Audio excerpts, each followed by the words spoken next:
Yung pagkatapos natin ng kakot pasakay, nakita-kita kami ng mga tropa ko, mga sinauna kong kaibigan. Yan, sila Marlon, si Eric, si Erwin. May banda rin kami dati, ang bandang Siram. At yan yan, nagmerienda kami kanina at may nakita pa kaming banggaan dyan dahil napaka-reckless naman nung driver na yan.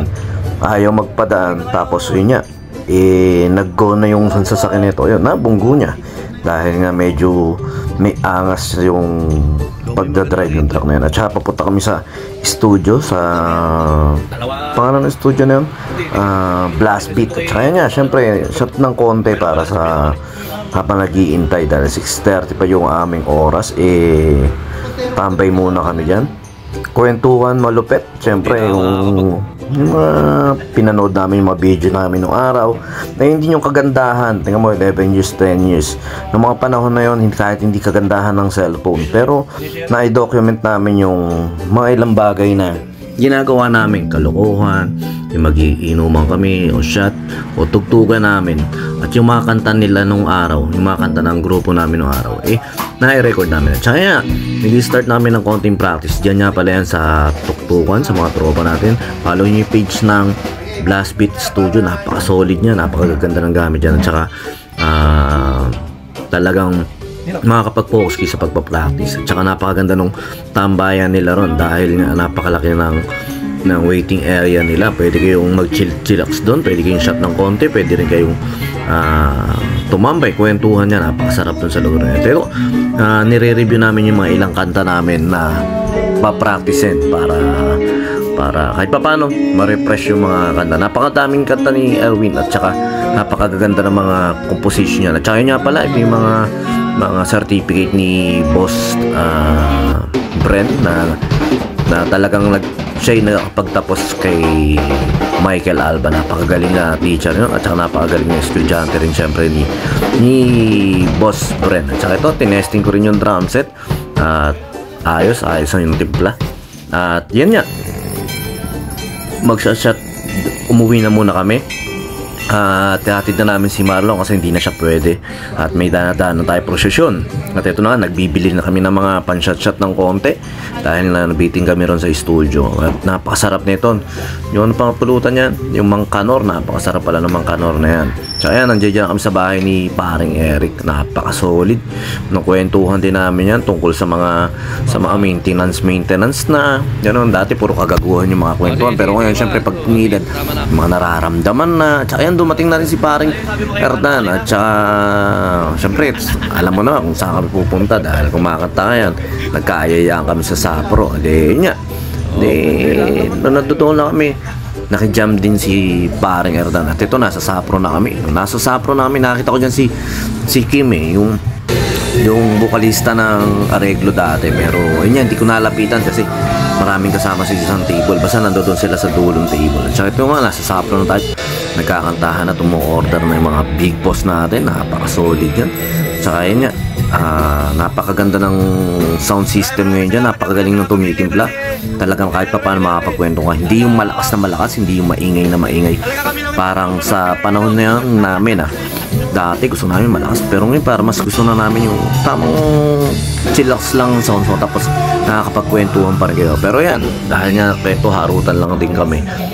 Ganyan lang mga pinaggagawa namin. At saka yun nga, medyo nagkamali ako ng pagtanggi ng paghahatid sa akin. Dapat ihahatid ako ng mga yan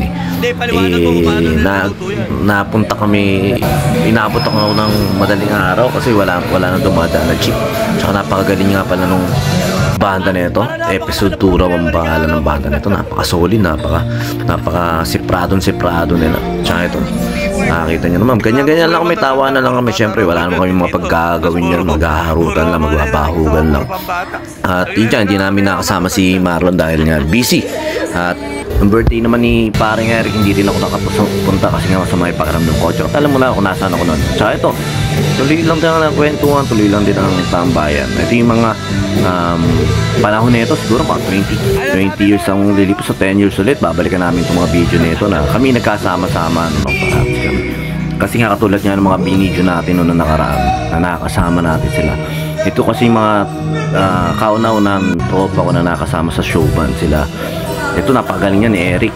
Napakagaling na bahiser, napakagaling sumipra niyan. Si paring Erwin, napakagaling na vocalist, napakagaling din na drummer niya. Mga si Prato yan, at saka si Erwin naman, napakagaling sa kalokohan nito. Yung dating DVD, ginagawang amplifier, at saka nilolokor si paring Erwin. Border ega ng patukuan ng manok, yung mais ega.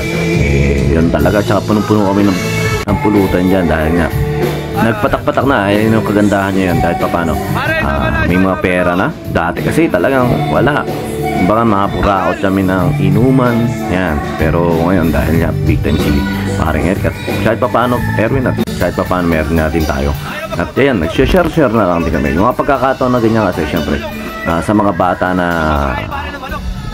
dati wala rin pang inom, pang ganito, darating din naman kayo sa panahon na talagang magkakaroon kayo ng Panginoon. Pero yun yan, talagang ganun lang, kailangan talaga sulitin yung pagkakataon nyo na yan, ganyan. Kasi yun yung masarap na kwento na balikan. Dahil dati nga wala kayo, pero nung umidad na kayo, ayan na, kahit pa paano na-enjoy nyo na. Kaso wala na kayong gaanong time para sa isa't isang makasama.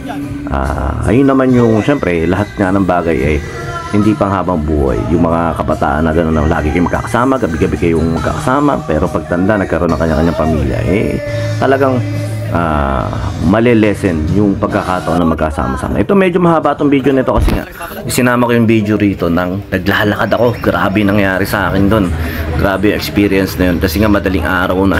Tsaka yan, meron nga pala kaming baon na pulutan dyan. Dapat meron pa kaming yung kay Mang Kanor at saka yung kay Mang Kanor na pulutan, dala pa namin dyan kasi naiwanan sa bahay nila paring. Pero okay lang.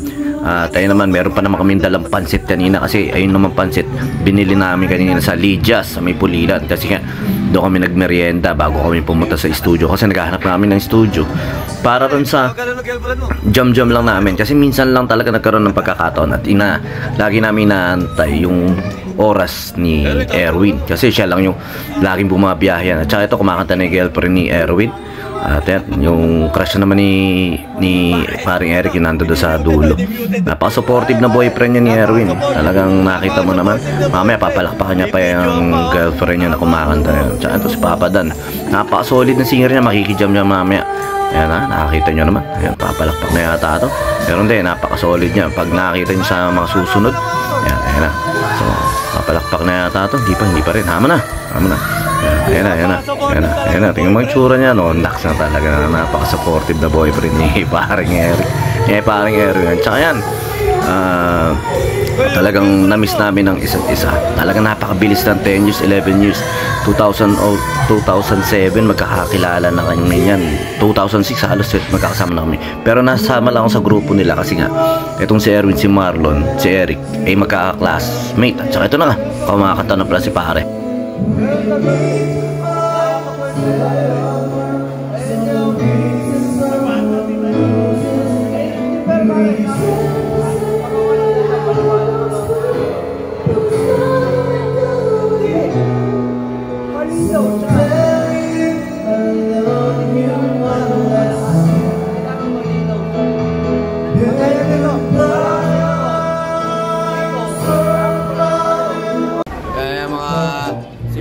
Pinakamalupit pare Eric at saka si pare video.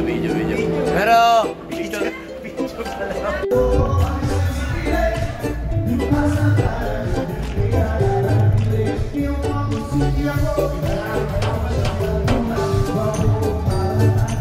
syempre kasama natin si Papa Dan, syempre may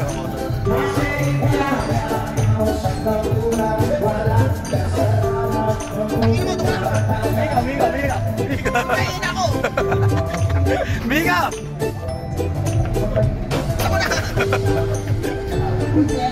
Mika! Nasayo ka! Tayo! Punta ka na tayo! Papapawin mo na ka to!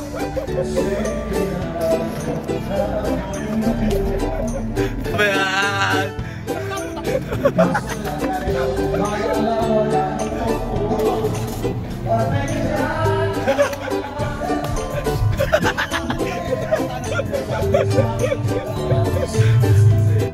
Bakal Ben.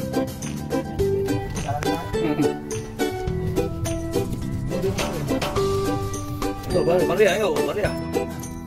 Tama na, napakadami. Mangulang ko bukas yan. Bilisan mo! Ako na magdadrive! Idol, balikan. Wala ko talaga yung torot. Kahit yung truck ko eh, uwi ako mag-isa.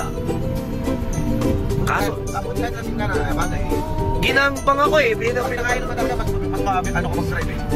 Ito tayo sa Liginto. Medyo hindi tayo masakay pero okay lang yan.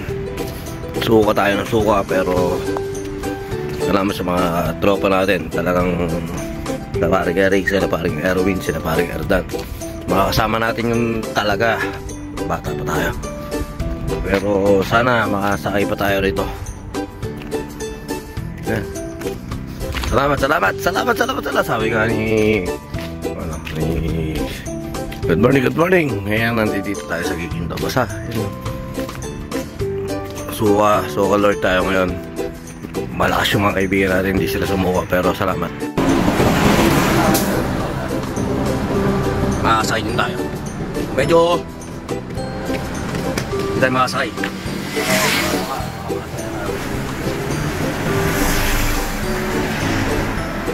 Shoutout sa mga tropa natin dyan.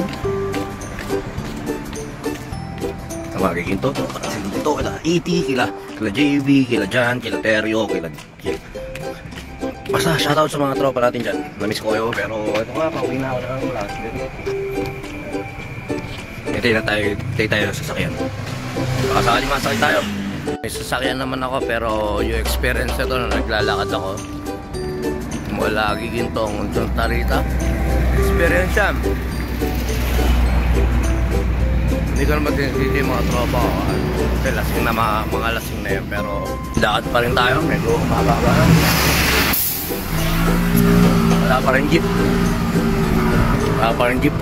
Dumadaan papuntang Plaridel. Pero okay lang.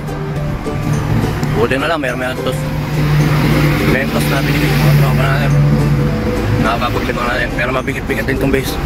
Kaya na na-miss ko din yung ganito. Okay, nice. Wala tayo sa Santa Rita. Medyo malayo-layo na rin yung nilakad natin. Wala pa rin talagang dumadaan na pa-Plaridel. Pero okay lang. Talaga buhay ko. Na-try ko rin na sa Menyas ng pasakay o paano. Pero hindi talaga kaya. Ayaw talaga tayo sakay. Sila boss. Okay, Caltex. Sige. Salamat. Sinakay tayo ng barangay dito. Sa may paaga na kami. Hanggang Caltex lang daw. Sinakay tayo nila boss. Wala talaga yung mga tropa natin. Talagang lasingan lang kaya. Yun, salamat sila boss na nagpasakay sa akin hanggang sa Roca. Talagang malaking bagay yun. Na tipid sa lakarin. At saka yan, lakad na ulit. Halos Roca. Tapos talagang gumagano na ako para maayangkas lang. So ayaw talaga nila ako. Dito na tayo sa Roca. Nilakad ko simula ron hanggang dito. At yun, may nakita tayo tricycle pero ayaw naman magsakay. At ito naman, biglang sa mga bandang gawing pa Walter Mart. Hindi naman Walter. Nagbasa-basa pa kurba ng Roca. Yun, may nakita ako na isang nakasingle. Nainom din pala si boss. Tapos kinawayan ko. Hinintuan naman ako kaya boss. Maraming salamat si boss Albert daw siya. Taga Plaridel lang din siya. Ngayon niya, sinabi ko maraming salamat. Babawiin yung kuha ko siya. Punta lang siya sa akin o kaya PM niya ako. Dahil nga ako talagang nakakapagod din yung malayo-layo rin yung nilakad natin na yun. Pero yun nga, thankful tayo dahil paano may tao pa rin mababait sa kalsada. Tsaka yun, naalala rin namin na nagkaroon kami ng problema sa Pangasinan, sa mga rider din, mga motorista rin yung tumulong sa atin doon. Kaya ayun, malaking thankful at malaking salamat kay boss sa pagkakataon na yan. Nasa dapat na kaya kami ng Walter niyan. Tayo niya. Isang mabilis na ride lang din yan. Kwentuhan kami. Tsaka niya, puro pagpapasalamat lang sinabi ko. Kasi nga, talagang nakakapagod na maglakad. Malayo-layo na. Pero buti kahit papano na ihatid tayo ng safe ni boss sa Primart. At ayun, maraming salamat muli sa iyo boss. Nawa ay magkita pa tayo ulit o magkatagpo muli yung ating landas. At yun, maraming salamat syempre sa muling pagkakataon na nakasama natin yung mga tropa natin bulan-bulan. Sila paring Eric, sila paring Erwin, sila paring Erdan. Syempre memories na naman yan. Tapos ang kwento na naman niya na nauwi ako ng lasing tapos naglakad lang ako ng Tokwa. Sa susunod magdadala na ako ng sasakyan para kahit lasing ako, kahit betix lang, joyride lang, at least sure ako na makakauwi ako ng Tokwa. Yun lang, maraming salamat at nawa ingatan nyo na yung mga kalusugan nyo, maglubay-lubay na kayo sa pag-iinom. Yun lang.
Hindi pa tapos yan. Hindi pa tapos yan.